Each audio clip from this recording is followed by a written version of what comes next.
because actually is doing completely irrelevant. It's as if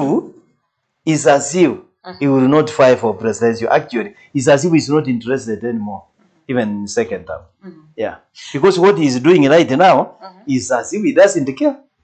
Yeah, even if people crowd there, Mr. Ruto, why are you demolishing our, why are you doing this? You see, education imeenda juu. Saa hii sure kama multimedia nimesikia ni 125 per semester. How much is that per year? Half a million. Almost half a million. Almost half a million, yes. And what if somebody goes for 4 years, 5 years? That's 1.5. No. So what we are saying, everything, kila kitu iko juu pale. Okay. Remember what I told you last time? We are crying for fuel. No. The rise of fuel.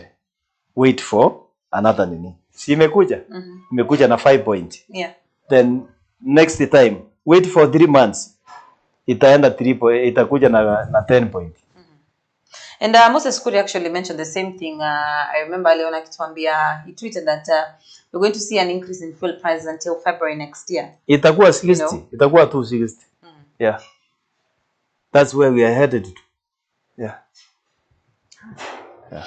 Okay.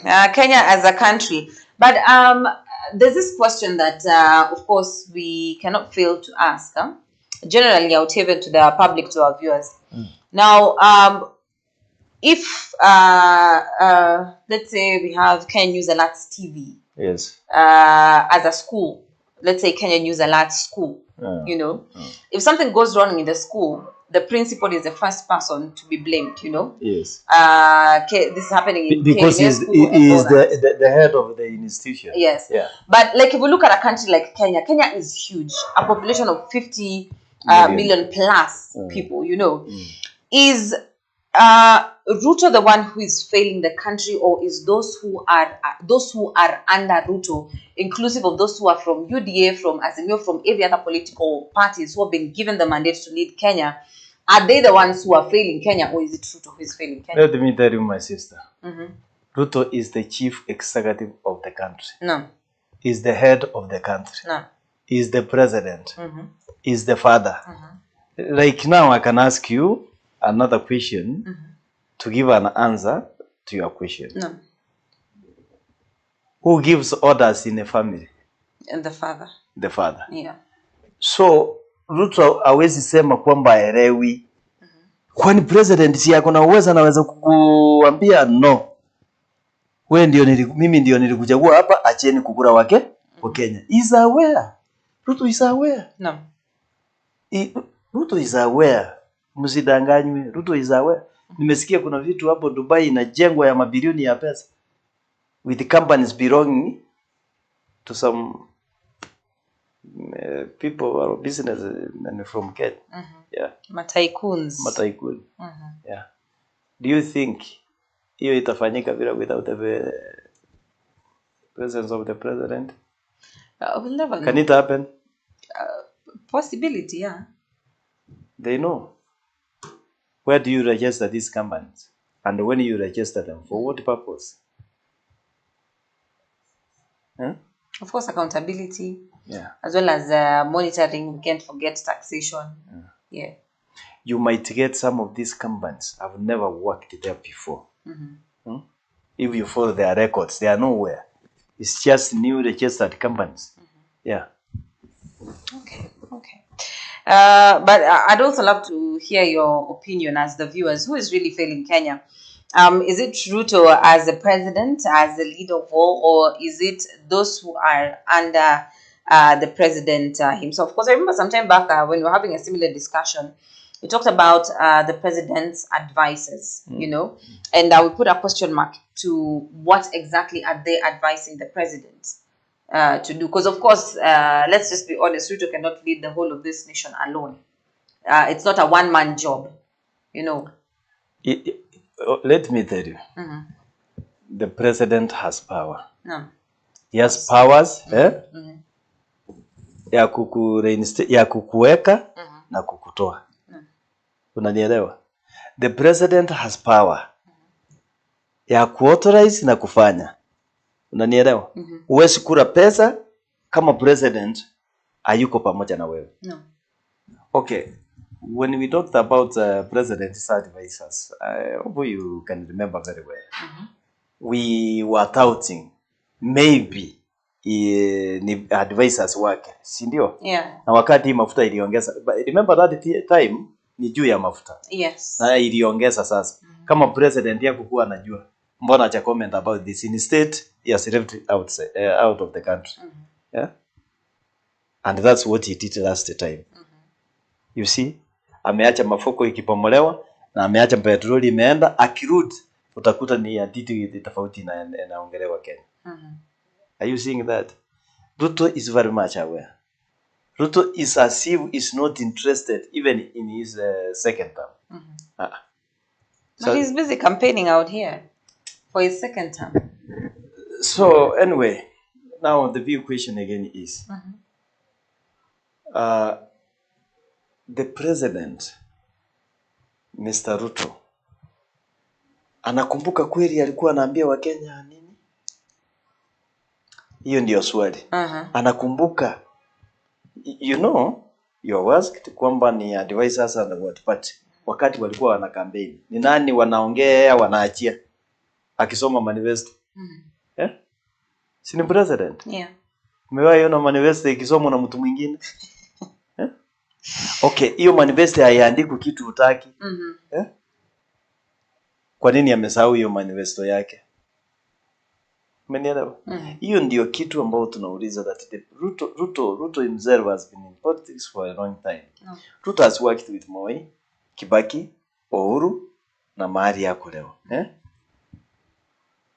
What I'm surprised, mimi nashindwa is as if Ruto hakujua hata vile serikali ilikuwa inaongozwa. What is this that alikuwa anafanya paka ikampotelea hata haoni vile serikali ilikuwa inaenda? Unajua ni mgeni, strange, ni mgeni kabisa kwa nini, kwa uongozi. Because whatever comes out of his mouth is completely opposite of what he's thinking actually. Ama ile kitu atafanya kesho, completely opposite. Mimi sijaona akiongea kitu na ikifanya kazi. Hapana. And it's as if he doesn't care whether Kenyans are crying or what. Yeah. Ali reduce bay of fertilizer as intended, of course. But of course, Kenyans are crying because of the high cost of living every single day. And be asking the government what it has in store for the people who voted for it, you know. Because it's a really big question. But actually, what I don't want to hear with my own ears is about fertilizer. Inakukera sana. Fertilizer kwani itapandisha maisha aje? Ama reduce maisha aje? Kwa nini sio fuel? Kwa nini sio reduce tax? Why? Yani, what do we really mean? Wakati tuna insist about fertilizer every time, fertilizer.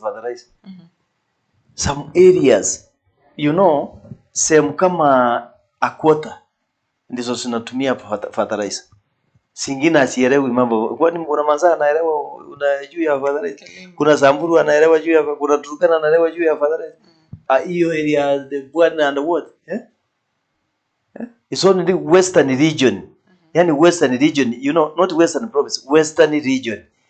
Nyanza, Kisii and the Rift Valley. You know, those are parts of western region, even Rift Valley. No. You see? Ndizo sinangangana na mambo ya mbolea. And the central, by the way, unaona? But 3/4 of our country's population. Yani ukiwaambia hivyo atakuuliza nyasi ya ng'ombe. No. Unaona? What have we done with the other regions? Sila ambasa situmii mbolea. Kwa nini tunaongea juu ya mbolea? Itatufanyia nini? Itarudisha maisha chini. You know, saa hii niambie maisha mahali. Unaona mahali kazi mbolea inafanya? Hakuna? But anyway, to our esteemed viewers, before we move to the next story, what has or how has the Kenya Kwanza government benefited your region so far? So if you're from Turkana County, tell us how the Kenya Kwanza government has benefited Turkana County. If you're from Nairobi County, the same. If you're from Kale County, the same. If you're from Meru County, if you're from Kajiado County, please feel free to tell us in the comment section below. How has the Kenya Kwanza government impacted or made change in your region so far? And we speak about counties. Let's move to Meru County, because what is happening in there? Kawira Mwangaza has been the talk for the past few months, because now this is the second time she is trying to be impeached, by the MCAs who are sort of dissatisfied with what Kawira is actually doing. And what is really wrong with let me tell you. Meru County? Let me tell you, and even for Kenyans to know what is really happening with Kawira Mwangaza. Kawira Mwangaza alipita kwa independent ticket. So all MCAs wako pale ni wa political parties zingine. Yeye alikuja independent. Ana MCA. You see, MCAs ni wakina Kiraitu Murungi, wakina Munya, wakina hao watu wengine, Wauda, and wa Jubilee and other parties. Unanielewa dada yangu? So it becomes so difficult for Kawira Mwangaza to bring these people together. Reasons being, those powerful politicians from Meru are also against Kawira Mwangaza. Hata waelewe alikuja aje na akapita. Unanielewa? So vita iko kati yao wanaume kina Kiraitu Murungi. Wenye wamekaa na ndio wa Meru vile ninaona waamini mwanamke angekuja kuongoza Meru. But also if I were Kawira Mwangaza, ningeona watu unawaita uambie my brothers, you just come we sit down. Tupange kaunti yetu. Niambie vile mnataka, lakini na yeye unajua ni Mmeru. Hawa ni wa Meru na yeye ni Mmeru. They end up nini wanampishana, hakuna mwenye anataka kusikiza mwingine. Yeah. And okay, that attempt, because of course she has clearly stated that she's tried that before, and those who support her are also facing brutality as well as a negative response because of supporting her and the seat that she holds. Negative response from the people, when it from members of parliament. From members, yes. But that one doesn't matter. It can be negative when you are not supported with the people who voted for you. That's what I believe. Yeah. But if he is members of the national, the county assembly, I don't think whether they are any meaning. Yeah. And of course, we've seen some governors in Kenya wakiponea kisu na wengine pia wakiendanga. So for Kawira, for example, do you see, or are there any chances, or what are the odds that Kawira is actually going to be impeached? Because this is a serious war that is ongoing in Meru County from the men that he's leading there. You see, Wambua alirudishwa mara 3 kwa Senate na alipona. Mwisho akamaliza term zake.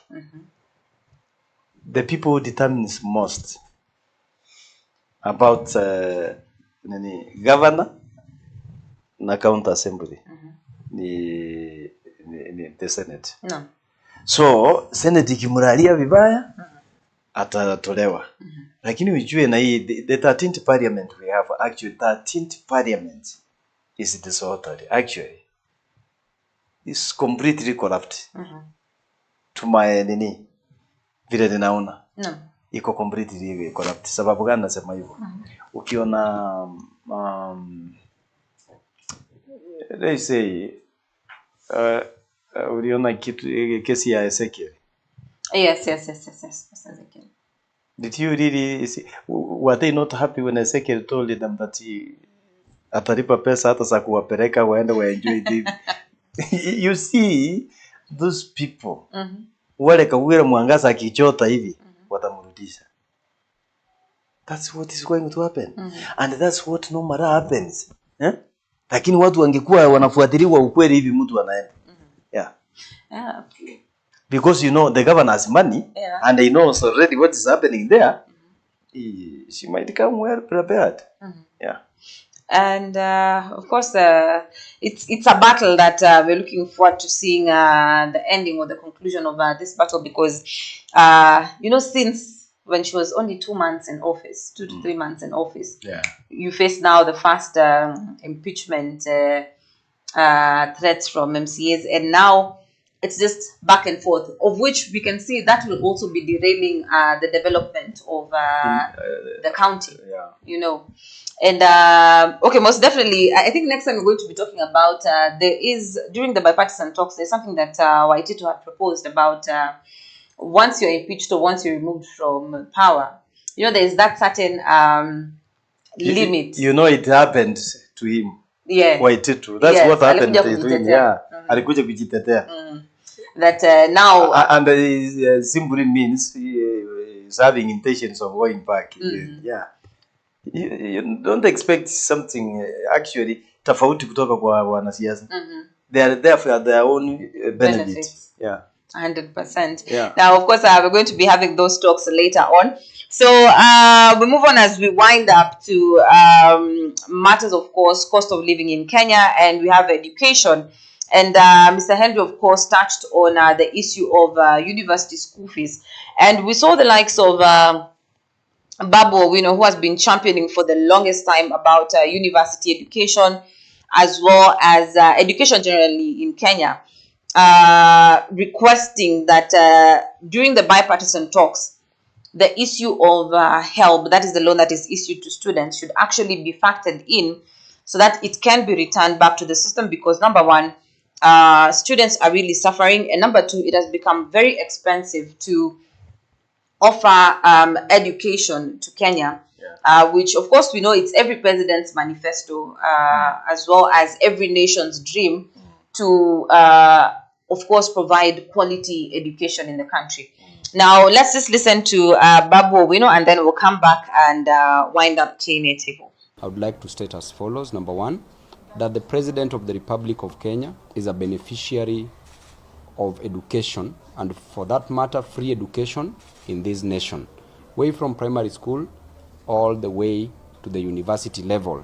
Were it not for education, the President would have not come to Nairobi.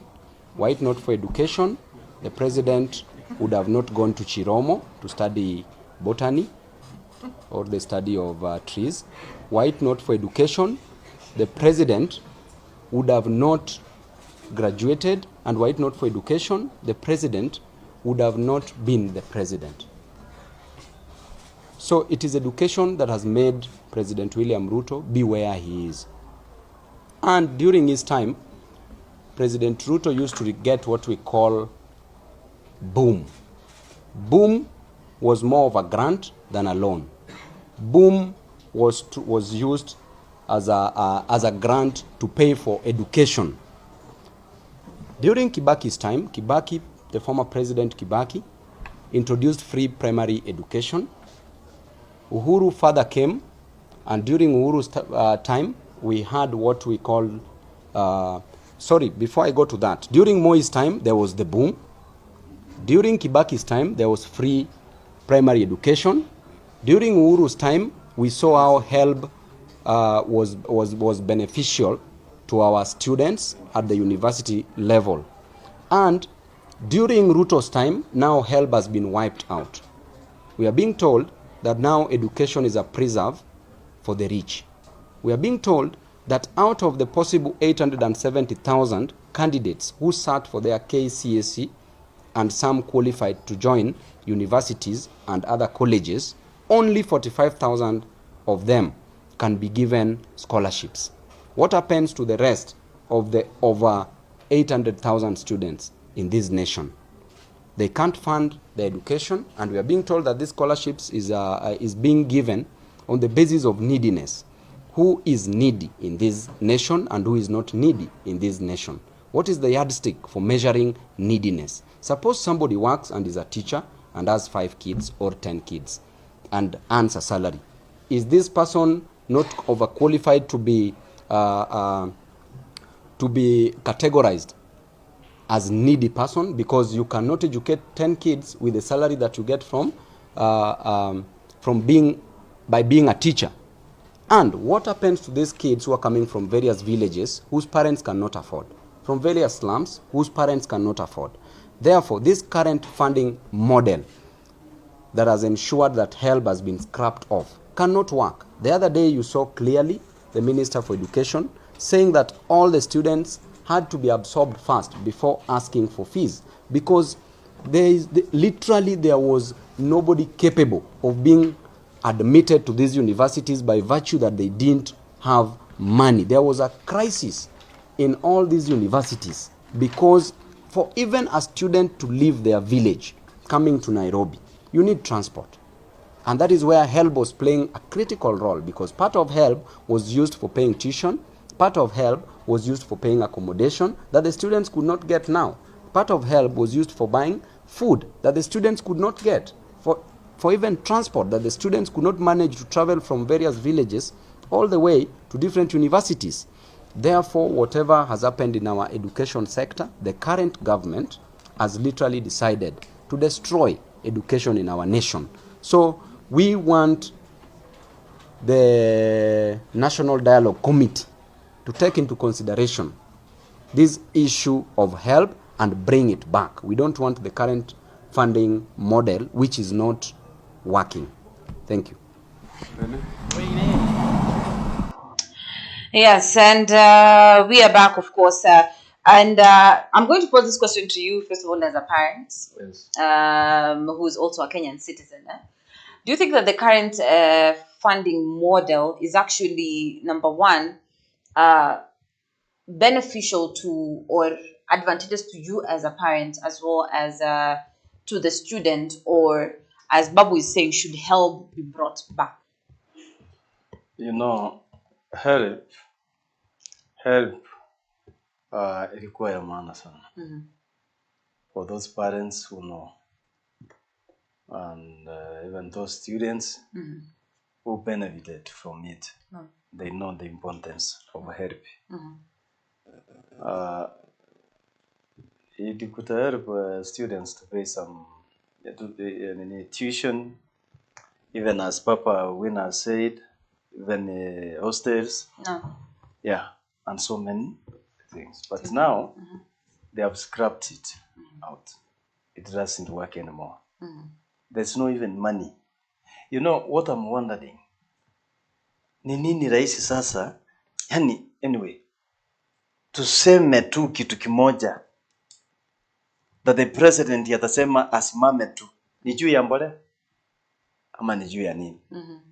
Education iko kwa its needs. Ukienda mambo ingine hii maisha juu, fuel juu, tax juu, everything juu. You know, education is the backbone of the country. No. The only weapon we should give to our children is education.